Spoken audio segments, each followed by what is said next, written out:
Yo, you're good. It's your boy Mike. This is Can We Keep It Real? Looking into another Mafia podcast. How we doing? Some people ask me if I'm scared to be talking about the Mafia in New England. I mean, I ain't saying anything that's not public record, not on social media. I would never speak what I hear on the streets, you know what I mean? I just do this for the podcast. You know, I do this because it's a good subject to talk about. People like to hear it. And people like Bobby friggin' Scumbag DeLuca need to be exposed for the piece of shit that he is.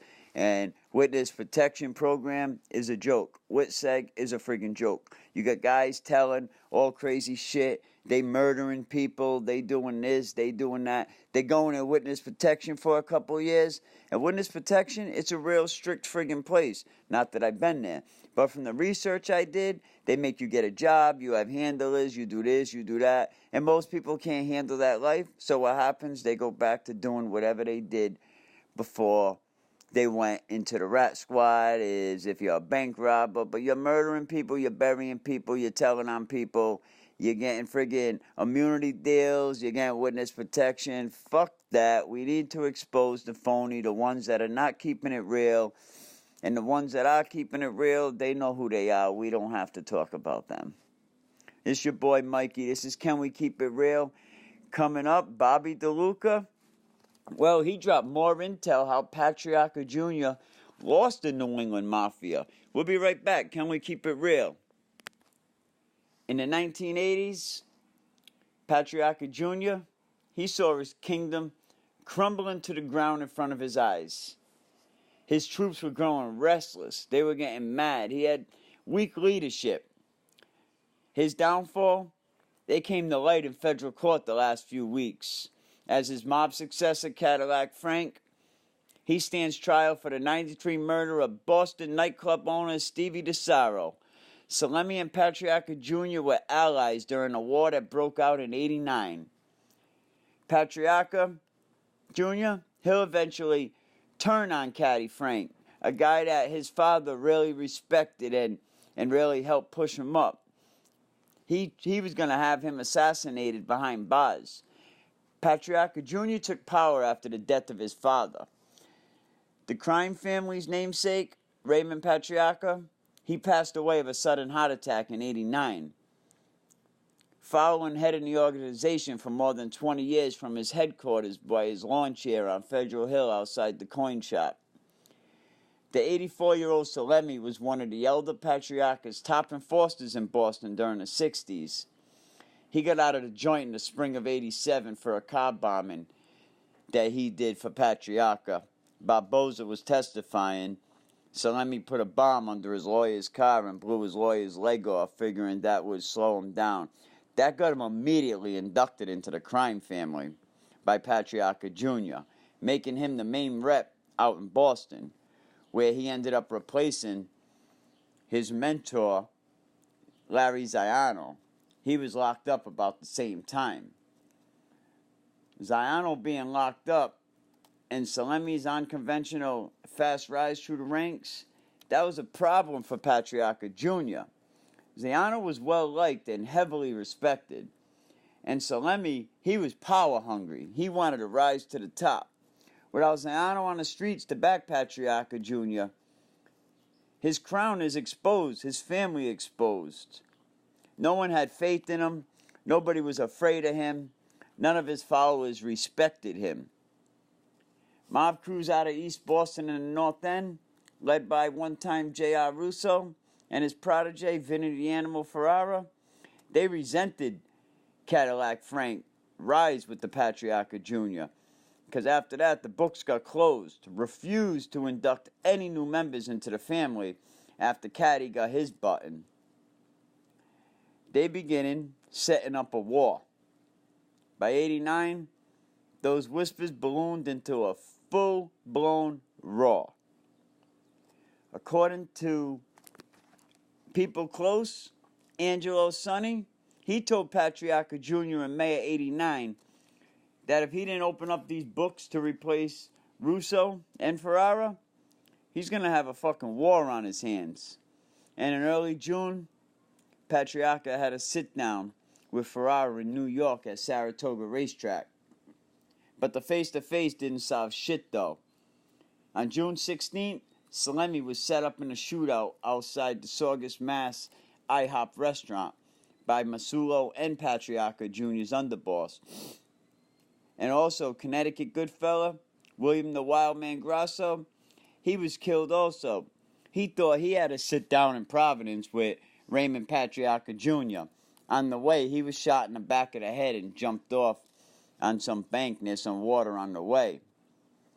Salemi ended up getting shot like 6 to 9 times, ended up running up the street to a pizza house, then got himself to the hospital. He checked out of the hospital after about a week and he dipped out to Cali. And Patriarca Jr. hoped to stave off the insurgents by making peace.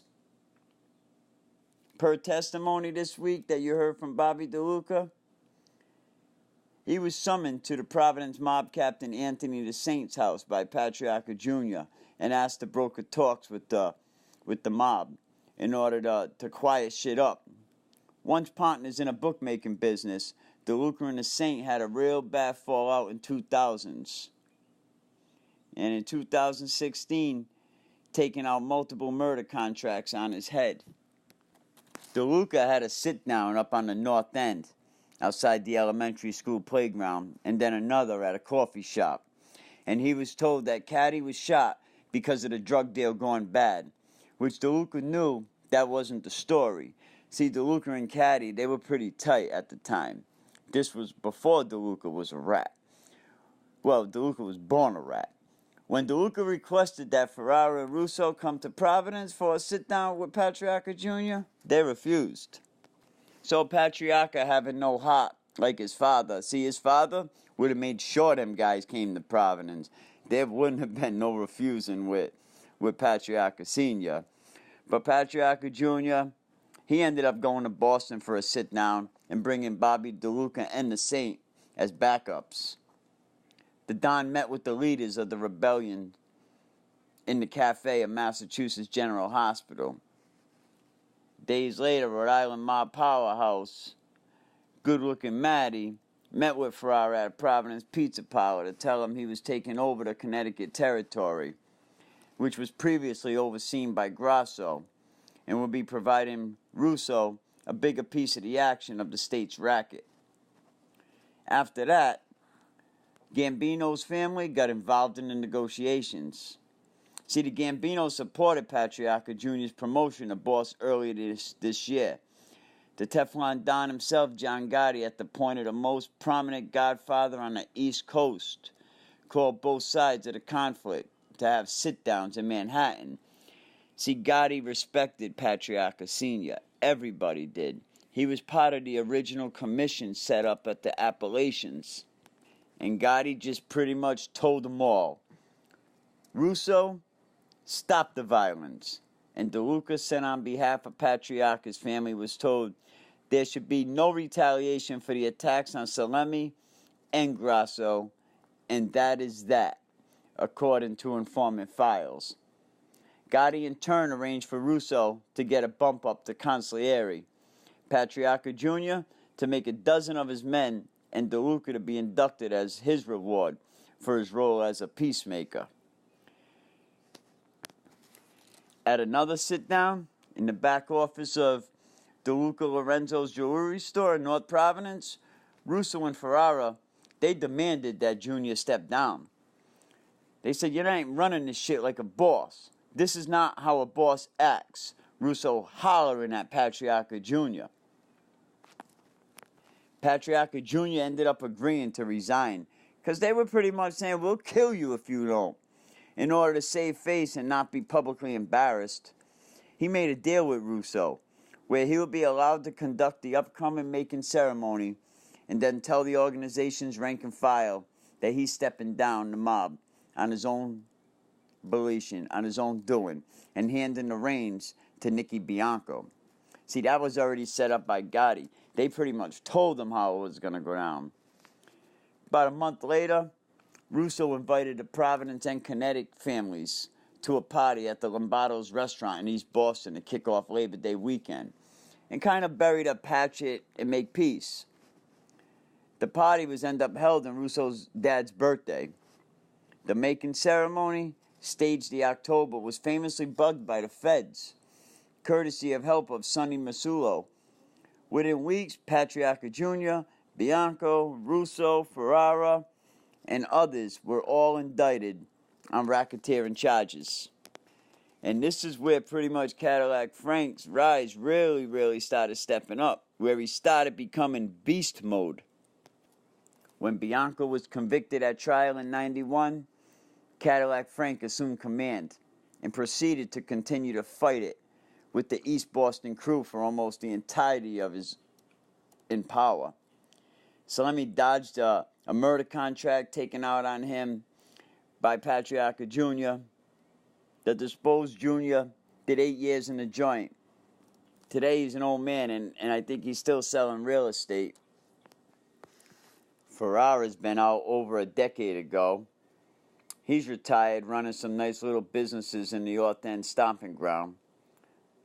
Guglielmetti, well, he was up to underboss recently. Busted by the feds in 95, Salemi turned witness for the government in 99, saying that building a case against a corrupt agent. But he lied to the feds about Stevie DeSaro hit. And when DeSaro mains were found behind a bill owned by Billy Ritchie from him getting busted from renting to some people that were growing marijuana, Billy Ritchie decided it would be a good time to flip and tell him where the body was buried. DeLuca knew that there would be a problem. Caddy Frank knew there would be a problem. See, the feds knew both them guys were involved on a DeSaro hit, but it's not what you know, it's what you can prove. And after they were both given immunity deals, both of them denied their involvement. See, Caddy Frank first denied his involvement. He would have threw that in on his deal, but he didn't ever admit it to none of the Patriarca murders. He just admitted to all his Boston hits. Caddy was in the program until the remains were found in 2016. He was yanked out of the program and arrested for the DeSaro homicide. Prosecutors are saying that Cadillac Frank Salemi had the 43-year-old DeSaro killed for stealing money from a joint business venture, the Channel nightclub that was in South Boston, and thought he was cooperating with the FBI and the IRS. Bobby DeLuca and his brother, both in their 70s, Bobby flipped in 2011 and admitted to being tasked with burying DeSaro's body. And now Bobby DeLuca testifying and filing statements of a host of other murders that happened back then in the 90s. So if you were down with Bobby DeLuca, you better watch your ass. Hey, this is Mike, Can We Keep It Real podcast. Any information that you heard in this podcast was taken from public record. Nothing is anything of any privacy or any secrecy. Everything was taken from the internet, from actual file footage. I would never jam anyone up or try to throw someone under the bus. So can we keep it real? But Bobby DeLuca, you are not keeping it real. You should be ashamed of yourself. It's your boy Mikey, and if you want to be a special guest, email me at canwekeepit